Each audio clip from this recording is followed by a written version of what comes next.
Welcome to my channel solve and learn mathematics. आज हम introduction to integration करने वाले हैं कुछ स्पेशल फार्मूलाज के साथ, जो बेसिक फार्मूला है किसी भी इंटीग्रेशन को करने के लिए।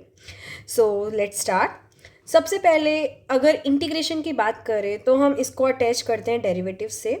तो दीज आर द डेरिवेटिव्स।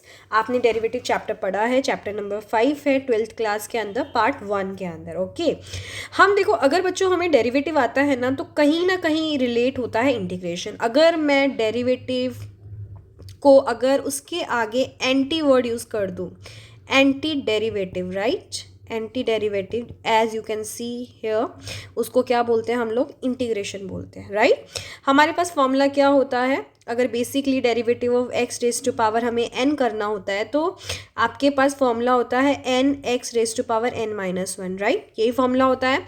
अगर इसने एन प्लस वन का करा है तो यहाँ पर सिंपल सी बात है कि आपके पास नीचे भी n प्लस वन लिखा है तो ये कैंसिल आउट हो जाएगा, क्योंकि आपकी जो पावर होती है वो आगे आ जाती है। क्लियर? तो बच्चों, इसने एक फॉर्मूला बनाने के लिए सिंपल ये वाला लिया है। तो अगर हम xn, अगर ये dx यहाँ चला जाता है तो आपके पास फॉर्मूला हो जाता है, these are the basic formula. ये आपको 11th क्लास से ही सिखा देते हैं कि बेटा x की पावर n dx क्या होता है, n प्लस वन, और ये होता है, राइट। अब वही बात, किसी भी डेरिवेटिव करो, x का डेरिवेटिव करोगे तो 1 आएगा। अब देखो बच्चों, 1 के साथ dx यहाँ चला गया, 1 डॉट dx, राइट। और इसके आगे जहाँ डेरिवेटिव में d यूज़ होता है वहाँ इसके आगे साइन यूज़ होता है। तो बेटा इसका इंटीग्रेशन क्या हो जाएगा? x हो जाएगा, अपोजिट वाला आंसर हो जाएगा। जैसे डेरिवेटिव ऑफ साइन x है, साइन x का डेरिवेटिव क्या होता है? cos x। अब मैं dx यहाँ लेके चली गई तो cos x का इंटीग्रेशन क्या हो जाएगा? आपके पास sin x हो जाएगा। सेम एज cos x कि अगर मैं बात करूँ तो माइनस साइन एक्स होता है इसका डेरिवेटिव, वही डी एक्स इधर चला गया तो आपके पास क्या आ गया? माइनस कॉस एक्स हो गया। अगर हम डेरिवेटिव ऑफ टेन एक्स की बात करें, sex square x, D x उधर चला गया तो इंटीग्रेशन करेंगे तो आंसर क्या आएगा मेरे पास? 10x आएगा। Same for the cos x square x है, यहाँ पर अगर डी एक्स उधर जाएगा तो माइनस ऑफ कॉट एक्स आएगा। तो बच्चों, जैसे सेक एक्स का डेरिवेटिव होता है सेक एक्स 10x, वैसे ही इधर चला जाएगा, आपके पास सेक एक्स आ जाएगा। Same for the cosec x, minus cosec x का होता है कॉसिक एक्स कॉट एक्स, तो डी एक्स यहाँ चला जाएगा और आपके पास ये फॉर्मूला आ जाएगा। ठीक है, आपने अभी तक डेरिवेटिव यहीं तक पढ़ा है। अब देखो 12th क्लास में क्या होता है, हमारे पास इनवर्स के भी डेरिवेटिव आना शुरू हो जाते हैं, राइट, क्योंकि 11th में इनवर्स ट्रिग्नोमेट्री होती नहीं है, दैट्स वाई। तो साइन इनवर्स एक्स जो है इसका डेरिवेटिव होता है 1/√1 माइनस एक्स स्क्वायर होता है।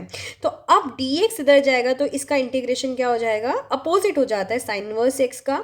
Same for the cos inverse x and same for the tan inverse x. और एक्सपोनेंशियल, जैसे कि हम जानते हैं derivative of exponential is always the same. Same for the integration also, कि ई की पावर एक्स डी एक्स का जो होगा वो आपके पास सेम होता है। उसके बाद अगर हम बात करें लॉग एक्स, बेटा लॉग एक्स का डेरिवेटिव 1/x होता है, तो वही बात है, डी एक्स इधर चला गया तो इसका इंटीग्रेशन करेंगे तो लॉग एक्स हो जाएगा हमारे पास। और सेकंड, आपने a x, derivative of a x आपने क्या पढ़ा है? ए एक्स लॉग ए पढ़ा है, राइट। तो इसने क्या करा? लॉग ए को इधर ले लिया, राइट, और एक्स इधर चला गया तो ये इस फॉर्मेट में बन गया यहाँ से, तो कोई प्रॉब्लम नहीं है।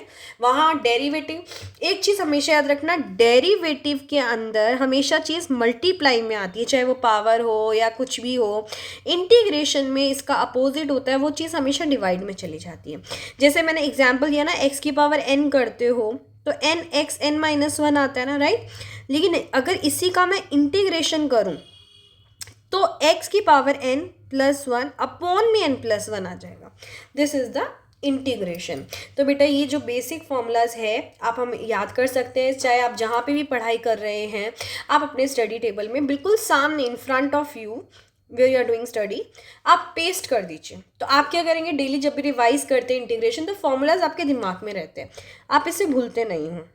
अब हम यहाँ पे क्या करने वाले हैं, हम थोड़े से क्वेश्चन जो है इसको देखने वाले हैं कि कैसे क्वेश्चंस, नॉर्मल क्वेश्चंस हम कैसे सॉल्व कर सकते हैं। तो I will give example based on the formula. These are the properties which is not be important, क्योंकि हम लोगों को क्वेश्चन आना चाहिए। अब जैसे example number 1, I am going to discuss example number 1। क्या है एग्जाम्पल नंबर 1? आपको write an anti derivative for each of the following function. आपको एंटी डेरिवेटिव का मतलब होता है the second name of anti derivative that is integration, जो अभी हम लोगों ने पढ़ा है। क्लियर है ये बात आप लोगों को? अब चलते हैं, cos 2x है, राइट। अब इसमें एक चीज़ है, मैंने क्या बोला, ये जो मैं इंपॉर्टेंट बात बोल रही हूँ वो ध्यान रखें, डेरिवेटिव में चीज़ें हमेशा मल्टीप्लाई में आती है और इंटीग्रेशन में वही चीज़ें डिवाइड में जाती है। जैसे cos 2x है, इसका इंटीग्रेशन का फॉर्मूला क्या बताया था मैंने आप लोगों को, sin 2x, राइट। हमने अभी इंटीग्रेशन का फॉर्मूला पढ़ा था cos x dx का, ये था मेरे पास sin x plus c is a constant, हमेशा वो आता है, इसको हम इनफाइनाइट इंटीग्रेशन बोलते हैं क्योंकि लिमिट नहीं होती। अब आप कह रहे हो कि मैम यहाँ पर x की जगह 2x आया है, तो क्या इंटीग्रेशन चेंज हो जाएगा? बिल्कुल नहीं होगा। अगर आप मुझे बताओ cos 2x का अगर आपको डेरिवेटिव करना होता, ध्यान से सुनना, बहुत इंपॉर्टेंट बात है, तो क्या आता? माइनस का साइन 2x आता, एम आई राइट? और इनटू में आप क्या लिखते? 2 ही तो लिखते, क्योंकि 2x का भी तो डेरिवेटिव करते बाय चेन रूल। तो यहाँ पे हम क्या करेंगे कि आपका cos 2x का तो डेफिनेटली यहाँ पे क्या होगा, sin 2x होगा, बट जो 2 डिफ्रेंसिएशन में मल्टीप्लाई में आता था, अब ये कहाँ आ जाएगा? डिवाइड में। ये चीज़ आप हमेशा याद रखेंगे कि जो चीज़ डेरिवेटिव में मल्टीप्लाई में आती है, इसमें डिवाइड में आती है, राइट। अब 3x² प्लस 4x³ है, तो सिंपल सी बात है, जैसे डेरिवेटिव में अगर 2 फंक्शन प्लस में आते थे तो सेपरेट कर सकते थे, सेम यहाँ पे भी हम करने वाले हैं। इन दोनों पे हम लोग क्या लगाने वाले हैं? इंटीग्रेशन लगाने वाले हैं। बिल्कुल अलग अलग लगेगा इंटीग्रेशन, तो हम इसको कैसे करने वाले हैं अभी आपको बता देते हैं। सिंपली इंटीग्रेशन का साइन लगाया, हमने लिखा 3x² प्लस 4x³ dx, सबसे पहले ये किया। अब बच्चों दोनों को अलग अलग कर सकते हो, ये ध्यान रखना dx साथ में चलेगा, 4x³ dx आ गया, राइट।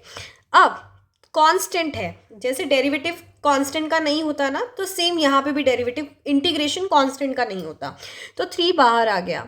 अब x² है, अभी हम लोगों ने x की पावर n का फॉर्मूला पढ़ा था, क्या था? x की पावर n+1 अपॉन n+1, जितनी भी पावर उसमें प्लस कर दो, डिवाइड उतने करो। तो 2 है तो क्या हो जाएगा? x³ हो जाएगा, नीचे भी 3 हो जाएगा, प्लस 4 बाहर आ गया, x की पावर 3 है तो 4 हो जाएगा, नीचे भी 4 आ जाएगा, प्लस c, तो ये 3 से 3 कट गया, 4 से 4 कट गया, तो आपका फाइनल आंसर क्या हो जाएगा? x³ प्लस x की power 4 plus c, this is your the final answer.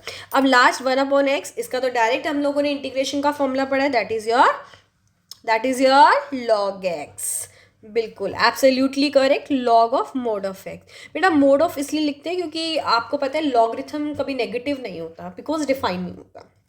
तो इस तरीके से हम इस एग्जाम्पल को डिस्कस कर सकते हैं। अब नेक्स्ट एग्जाम्पल हम डिस्कस करने वाले हैं, क्या है हमारे पास? सेम वही चीज़, find the following integration. First आपका जो है वो ये है। अब बात करते हैं कि मैम इसको कैसे करेंगे, तो सिंपल सी बात है, आप सबसे पहले चेक करो ये डिवाइड के अंदर है, बिल्कुल है। इंटीग्रेशन का एक बहुत बेसिक रूल है, अगर जिस बच्चे ने मेरी ये लाइन सुन ली, 100% they are able to do integration. क्या है वो लाइन? अगर आपका डिनोमिनेटर जितना छोटा होगा, वो इंटीग्रेशन उतना ही जल्दी सॉल्व हो जाएगा आपका, राइट। अब कैसे? x³ -1 अपॉन x² dx है हमारे पास, क्लियर। अब हम इसको डिवाइड तो कर सकते हैं, डिवाइड कैसे करेंगे? We can do the separate. इसको हम ये लिख सकते हैं x³ upon x² dx -1 upon x² dx, clear. लिख सकते हैं कि नहीं लिख सकते हैं? बिल्कुल लिख सकते हैं। तो ये हमारे पास हो गया। बेटा इसको पावर को सॉल्व करेंगे तो क्या बचेगा? x बचेगा, और ये पावर ऊपर आ गई। वही same formula I am using x and dx वाला, n+1 अपॉन n+1। तो सेम हमने वो फॉर्मूले से इसका आंसर निकाला। इसमें भी बच्चों सेम फॉर्मूला लगेगा, इसमें भी सेम लगेगा। हाँ देखो ये फंक्शन तो एज इट इज़ है, 3/2 + 1 हो जाएगा। एक्सपोनेंशियल का सेम होता है, मैंने आप लोगों को बताया था। और 1/x right now I told you that is a log x। Very good. तो बच्चों इस तरीके से आप छोटे छोटे इंटीग्रेशन सॉल्व कर सकते हैं। अब नेक्स्ट वीडियो के अंदर मैं आप लोगों को बताऊंगी सब्स्टिट्यूशन मैथड, राइट, कि हम सब्स्टिट्यूशन मेथड से भी क्वेश्चन को कैसे सॉल्व करते हैं। 99% चांस होते हैं कि क्वेश्चन सब्स्टिट्यूशन से सॉल्व हो ही जाए। अदरवाइज अगर नहीं होता तो बच्चों सब्स्टिट्यूशन मेथड लगता ही लगता है एक बार किसी भी इंटीग्रेशन को प्रोसीड करने के लिए, अगर आपके पास कुछ भी क्लिक नहीं हो रहा हो। ओके, मिलते हैं नेक्स्ट वीडियो में।